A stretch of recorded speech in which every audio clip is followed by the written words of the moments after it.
मेरे मुहतरम बुजुर्गों और दोस्तों, मैंने आप हज़रात के सामने कुरान मजीद की आयत और हदीस पाक की तिलावत की है। इन्हीं की रोशनी में आज आप हज़रात के सामने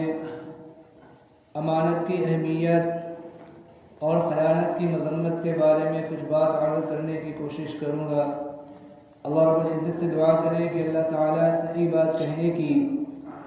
और हम सबको कहने सुनने से ज़्यादा अमल करने की तौफ़ीक़ अता फरमाए। जो आज मैंने आपके सामने तिलावत की पढ़ी, मुफस्सिरीन ने इस आयत का शान नुज़ूल ये लिखा है कि जब मक्का फ़तह हुआ, मक्का फ़तह होने के बाद हुज़ूर पाक सल्लल्लाहु अलैहि वसल्लम ने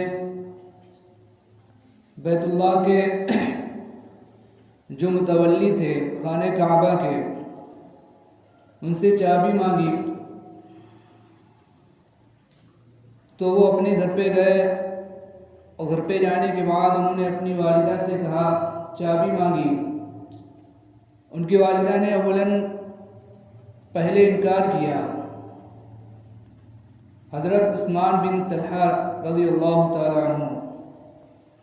तो इनकी वालिदा ने पहले इनकार किया, मना किया। लेकिन जब हज़रत उस्मान बिन तलहा रज़ियल्लाहु तआला अन्हु ने अपनी वालिदा से कहा कि अगर आप बैतुल्लाह की चाबी नहीं देंगी तो ये जो तलवार है ये मेरे सीने के आर पार हो जाएगी, यानी मेरी खैर नहीं। तो जब उनकी वालिदा ने ये बात सुनी तो बैतुल्लाह शरीफ की चाबी उनको दे दी। हुज़ूर पाक सल्लल्लाहु अलैहि वसल्लम ने वो चाबी ली और चाबी लेने के बाद आप सल्लल्लाहु अलैहि वसल्लम बैतुल्लाह के अंदर तशरीफ़ ले गए। उसके बाद ये आयत नाज़िल हुई, इन्नल्लाह यअमुरुकुम अन तुअद्दुल अमानाति इला अहलिहा। इस आयत का तर्जुमा ये है कि अल्लाह ताला तुमको ये हुक्म देता है कि तुम्हारे पास जो अमानतें हैं वो अमानतें उनके मालिकों तक पहुंचा दो, उनके मालिकों को अदा कर दो। इस आयत में इस बात की तरफ इशारा था कि आप सल्लल्लाहु अलैहि वसल्लम ने जो बैतुल्लाह के मुतवल्ली थे उनसे जो चाबी ली है, ये चाबी उन्हीं को वापस कर दी जाए। तो आप सल्लल्लाहु अलैहि वसल्लम ने हज़रत उस्मान बिन तलहा रज़ियल्लाहु तआला अन्हु को बुलाया और बैतुल्लाह शरीफ की वो चाबी उनको दे दी और आप सल्लल्लाहु अलैहि वसल्लम ने फरमाया कि ये चाबी क़यामत तक तुम्हारे पास ही रहेगी, किसी को तुमसे लेने का हक नहीं होगा। और आज तक वो चाबी हज़रत उस्मान बिन तलहा रज़ियल्लाहु तआला अन्हु के ख़ानदान में चलती चली आ रही है। हुकूमत किसी की भी हो, बादशाहत किसी की भी हो, सल्तनत किसी की भी हो, लेकिन वो बैतुल्लाह शरीफ की चाबी आज भी हज़रत उस्मान बिन तलहा रज़ियल्लाहु तआला अन्हु के ख़ानदान में वो चलती चली आ रही है। अमानत का जो लफ्ज़ है, इसके जो उर्दू के अंदर माने आते हैं जिम्मेदारी, लेकिन अमूमन आम तौर से अमानत उस चीज़ को कहा जाता है जो चीज़ हम किसी इंसान के पास रख दें अमानत के तौर पर, कि हमने कोई चीज़ इंसान को ये कहकर दी कि ये चीज़ जो हमारी अमानत के तौर पर रख लो। तो जो चीज़ हमने रखी है आम तौर पर उसको क्या कहा जाता है? अमानत कहा जाता है। जो चीज़ हमने किसी के पास रखी है उसको क्या कहा जाता है? आमतौर पर अमानत कहा जाता है। उमूमन, और जिसके बाद हमने वो चीज़ रखी है उसको कहा जाता है अमीन। अब जिसने अपने पास वो अमानत की चीज़ रखी है, वो चीज़ रखी है, अब उसके ऊपर एक उसके ऊपर चार बातें उसके लिए लाजिम और ज़रूरी होती हैं कि वो अमानत के सिलसिले में इन चार बातों का ख्याल रखे। सबसे पहली बात तो ये होती है कि जो अमानत उसके पास रखी गई है उसकी जो अच्छी तरह हिफाजत करे, महफूज जगह पर उसको रखे कि वो चीज़ दाय ना हो, कोई चोर चुरा कर उस चीज़ को लेकर ना जाए। और दूसरी बात यह है कि उस चीज़ के अंदर, अमानत की जो चीज़ रखी गई है उसके अंदर तसर्रुफ ना करे। मिसाल के तौर पर किसी ने कोई कपड़ा रख दिया, अब कपड़ा जो हमने उसको पहनना शुरू कर दिया और हमने ये सोचा कि जब मालिक मांगेगा, जिसकी चीज़ है जो वो मांगेगा, तो मैं उसको कपड़े को धोकर साफ करके अच्छा करके मैं उसको दे दूंगा। तो इस तरह का तसर्रुफ भी नहीं होना चाहिए। और तीसरी चीज़ ये है कि उसके अंदर कोई नुकसान ना हो, कि हमारे पास किसी ने 1000 रुपये रखे और जब अदा करने की बारी आई तो हम 900 रुपये अदा करें और ये कहें कि एक जो 100 रुपये हैं उसके बारे में हमें नहीं मालूम,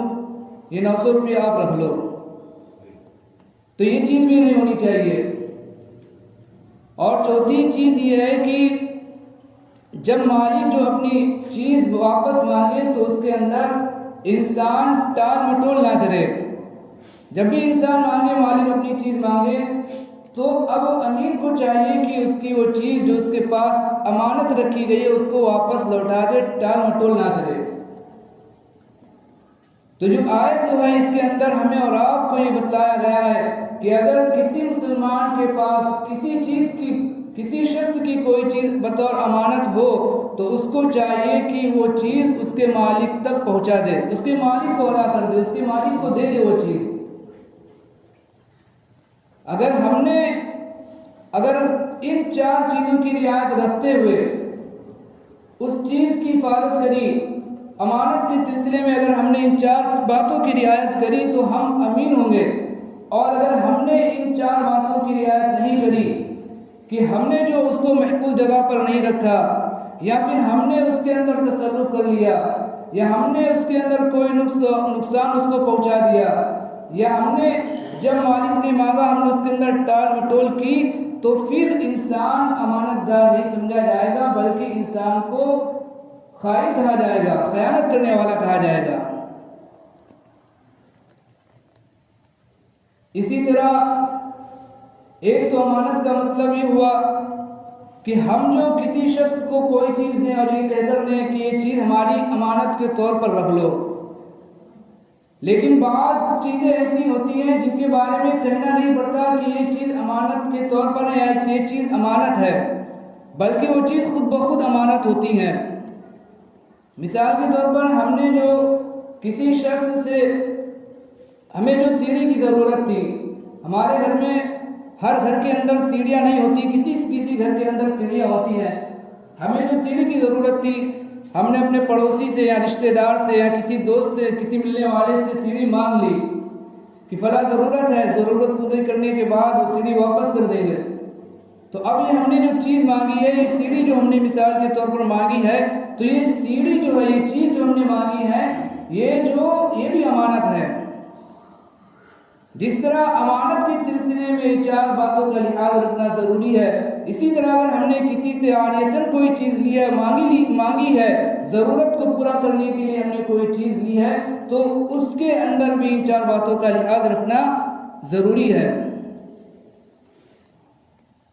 कि हम उसकी हिफाजत करें सही तरीके पर। ऐसी जगह ना रखें कि वो ज़ाय हो जाए या कोई चोर चोरी करके ले जाए, या हम उसके अंदर ऐसा तसर्रुफ ना करें कि उस चीज़ के अंदर नुक्स पैदा हो जाए, नुकसान हो। जब काम पूरा हो जाए तो हम उसको उसके घर पर उसके मालिक तक पहुंचा दें, उसका शुक्रिया अदा करें। या फिर अगर मालिक हमसे लेने के लिए आ जाए तो हम देने में टाल मटोल ना करें, बल्कि उसकी वो चीज़ उसको वापस कर दें। तो ये चीज़ क्या होगी? ये शख्स का अमानतदार कहलाएगा। अगर इन 4 बातों की रियायत करेगा तो वो शख्स अमीन कहलाएगा, अमानतदार कहलाएगा। और अगर किसी शख्स ने इन 4 बातों की रियायत नहीं की तो फिर वो शख्स अमीन और अमानतदार नहीं कहलाया जाएगा, बल्कि उसको खाइन और खयानत करने वाला समझा जाएगा। इसी तरह किसी शख्स ने कोई कारोबार किया तो कारोबार के अंदर भी अमानत और सदाकत का लिहाज रखना ज़रूरी है। और अमानत के अंदर ये बात भी दाखिल है कि जब इंसान कारोबार करे, जब इंसान कोई तिजारत करे तो तिजारत के अंदर अमानतदारी का, सच्चाई का क्या करे? खास ख्याल रखे। अगर किसी इंसान ने अपनी तिजारत के अंदर, अपने कारोबार के अंदर अमानतदारी का ख्याल नहीं रखा तो ऐसा शख्स, कुरान मजीद ने ऐसे शख्स के बारे में बड़ी सख्त वईद बयान फरमाई है, ऐसे शख्स पर लानत की है कि जो अपनी तिजारत के अंदर, अपने कारोबार के अंदर अमानतदारी से काम ना ले। कुरान के अंदर अल्लाह रब्बुल इज्जत ने इरशाद फरमाया, वैलुल लिल मुतफ्फिफीन अल्लज़ीना इज़ा कालू अलन नास यस्तौफून व इज़ा कालूहुम अव वज़नूहुम युख्सिरून। कि बड़ी हलाकत और बर्बादी और ख़राबी है ऐसे शख्स के लिए जो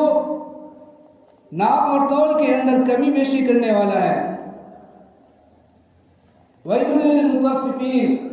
अल्लज़ीना इज़ा कालू अलन नास यस्तौफून, कि जब लेने की बारी आती है तो पूरा पूरा वसूल करता है।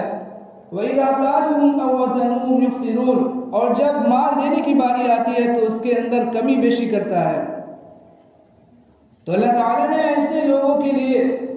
बड़ी सख्त वईद कुरान मजीद के अंदर इरशाद फरमाई है, वैलुल लिल मुतफ्फिफीन, बड़ी खराबी है नाप और तौल के अंदर कमी करने वालों के लिए। हम और आप इसका तजर्बा भी करते हैं, हम और आप इस बात को बखूबी समझते हैं कि जो ताजिर, जो कारोबार करने वाला इंसान अपने कारोबार के अंदर सच्चाई के साथ कारोबार करता है, अमानतदारी के साथ कारोबार करता है, उसके अंदर फरेब, धोखाधड़ी, झूठ, इसी तरह और दीगर जो खराबियां हैं उनको अपनाता नहीं है, तो अल्लाह ताला ऐसे कारोबारी के कारोबार के अंदर, ऐसे तिजारत करने वाले ताजिर के तिजारत के अंदर अल्लाह रब्बुल इज्जत बरकत देते हैं। और ऐसे शख्स की तिजारत खूब तरक्की करती है। इसलिए कि अगर हमने जो किसी को एक मरतबा धोखा देकर, झूठ बोलकर, दगाबाजी करके या फरेबकारी करके हमने किसी तरह से अगर अपने सामने वाले को एक मरतबा हमने उसको गलत सामान दे दिया, गलत चीज़ दे दी, गलत सौदा दे दिया, या हमने गलत नाप करके दे दिया, या हमने थोड़ा कम तौल करके दे दिया, अब बाद में जब उसको एहसास हुआ, बाद में जब उसको पता चला कि हमने जो फला शख्स से जो सामान लिया था, हमने जो फला शख्स से जो चीज़ ली थी, वो चीज़ के अंदर, उस चीज़ के अंदर ये कमी है, उसने हमें धोखा दिया था, उसने हमारे साथ मक्कारी की, उसने हमारे साथ फरेबकारी की है, उसने हमें जो माल जो सही नहीं दिया, जैसा उसने कहा था वैसा नहीं दिया, तो वो उस इंसान को जब पता चलता है तो फिर वो खुद भी उससे सामान लेने से बाज रहता है। और इसी तरह जो उसके मिलने जुलने वाले होते हैं, दोस्त अहबाब होते हैं, और उनसे भी ये कहता है कि फला शख्स से सामान ना लेना, फला शख्स से चीज़ ना लेना, फला शख्स से ख़रीदना मत, इसलिए कि वो अपनी चीज़ के अंदर, अपने कारोबार के अंदर धोखा देता है, अपने माल बेचने के अंदर धोखा देता है, जैसा कहता है वैसा नहीं देता, अपना बताता कुछ है और देता कुछ है, उसकी नाप और तौल के अंदर क्या है, कमी और बेशी पाई जाती है। फिर एक वक्त ऐसा आता है कि वो इंसान पूरे दिन बैठा रहता है और उसके दुकान पर कोई ग्राहक नहीं आता, कोई खरीदने वाला नहीं आता। और इसके बरखिलाफ अगर कोई शख्स जो अपनी तिजारत के अंदर अमानतदारी इख्तियार करता है, तिजारत के अंदर सच बोलता है, अपने कारोबार के अंदर सच बोलता है, और अगरचे वो इंसान थोड़ी कीमत ज़्यादा ले, थोड़े पैसे ज़्यादा ले, थोड़े पैसे ज़्यादा ले लेकिन जब लोगों को मालूम हो जाता है कि फला शख्स, फला आदमी अपनी तिजारत के अंदर सच बोलता है, अपने कारोबार के अंदर सच बोलता है, अमानतदारी के साथ कारोबार करता है, तिजारत करता है, तो फिर वो थोड़ी मामूली ज़्यादा कीमत के ऊपर भी सामान लेने के लिए आदमी तैयार रहते हैं, और फिर उसकी जो दुकान पर उसके गिराहक जो और ज़्यादा आते हैं, फिर वो आदमी खुद भी लेता है और दूसरों को भी बताता है कि फला शख्स के पास जाना, अगरचे उसका जो थोड़ा रेट ज़्यादा है, लेकिन वो जो अमानतदारी के साथ, सच्चाई के साथ वो अपना माल बेचता है, अपना माल फरोख्त करता है। अल्लाह ताला के नबी सल्लल्लाहु अलैहि वसल्लम ने हमें और आपको जो सिफात दी थी, उम्दा सिफात, हमने और आपने जो वो सिफात अब छोड़ दी और दूसरों ने, गैरों ने, अंग्रेज़ों ने और गैर कौमों ने जो वो सिफात को इख्तियार कर ली, तो आज वो तिजारत के अंदर उरूज पर है। और जब हमने अपने नबी सल्लल्लाहु अलैहि वसल्लम की बताई हुई सिफात को, बताए हुए तरीक़ों को हमने जब आपने छोड़ दिया, तो आज हमारी तिजारत और हमारी जो कारोबार है वो दिन ब दिन नीचे जा रहा है, तनज़्ज़ुली की तरफ जा रहा है। हम और आप जिस नबी के मानने वाले हैं, जिस नबी की इत्तिबा करने वाले हैं, और जिस नबी का नाम लेकर हम और आप फख्र करते हैं, जिस नबी की तरफ हम और आप अपनी निस्बत करते हैं, हम उनका उम्मती अपने आप को कहने पर फख्र करते हैं, उस नबी को ज़माने जाहिलियत के अंदर भी लोग नाम लेकर, अदब की वजह से नाम लेकर नहीं पुकारते थे, बल्कि सादिक और अमीन कहा जाता था, सच्चा और अमानतदार कहा जाता था। इतना ज़्यादा अदब का लिहाज किया जाता था। लेकिन जब हमने उन सिफात को छोड़ दिया, अमानतदारी को छोड़ दिया और सच्चाई को छोड़ दिया, और गैरों ने जब इन सिफात को अपना लिया, तो आज वो जो अपनी तिजारत के अंदर, कारोबार के अंदर उरूज पर है, तरक्की पर है। यहाँ तक कि हम और आप देखते हैं कि बाज़ इलाके, बाज़ लोग और बाज़ बस्तियाँ जो हैं हमारी और आपकी मुसलमानों की धोखाधड़ी में और इसी तरह झूठ बोलने में, मक्कारी में और इसी तरह दीगर जो सिफात होती हैं, जो गलत सिफात होती हैं, उनके अंदर हमारे मुसलमानों की बस्तियां और लोग इतने ज़्यादा मशहूर हो जाते हैं कि लोग जो नाम लेकर कहते हैं कि फला जो लोगों से, फला बस्ती वालों से, फला महल्ले वालों से, फला कस्बे वालों से, फला गांव वालों से तिजारत मत करना, उनसे जो सामान मत लेना, उनसे चीज़ मत लेना, उनसे कोई सौदा मत करना, इसलिए कि अगर तुमने उन बस्ती वालों से, उन महल्ले वालों से, उन गांव वालों से अगर तुमने सौदा कर लिया, कोई चीज़ ले ली, तो फिर तुम्हें उसका पछतावा होगा। बाद में तुम अफसोस करोगे कि हमने जो किन लोगों से, किन इंसानों से हमने ये सौदा किया, किससे ये चीज़ खरीद ली हमने। यहाँ तक कि हमारे और आपके बारे में, मुसलमानों के बारे में बाज़ बस्तियां और मोहल्ले के बारे में ये बात मशहूर हो जाती है। तो ये अमानतदारी जो अल्लाह ताला ने कुरान मजीद के अंदर इरशाद फरमाया है, इसलिए हमें अमानतदारी का जो बहुत ही पास रखना चाहिए, लिहाज रखना चाहिए। वक्त हो रहा है और भी बहुत सारी बातें हैं, इंशाअल्लाह अगले जुमे को बयान की जाएंगी। अल्लाह रब्बुल इज़्ज़त से दुआ करें कि अल्लाह ताला जो हमें और आपको सही तरीके पर, दीन पर, शरीयत पर अमल करने वाला बनाए, और जो गलत सिफात है, जो सिफत रज़ीला है, सिफात रज़ीला, अल्लाह ताला उन सब से हमारी हिफाजत फरमाए। अल्लाह ताला हम सबको कहने सुनने से ज़्यादा अमल करने की तौफ़ीक़ अता फरमाए। आमीन। व मा अलैना इल्ला अल-बलाग, जिन्होंने सुन्नत दी को सुन्नत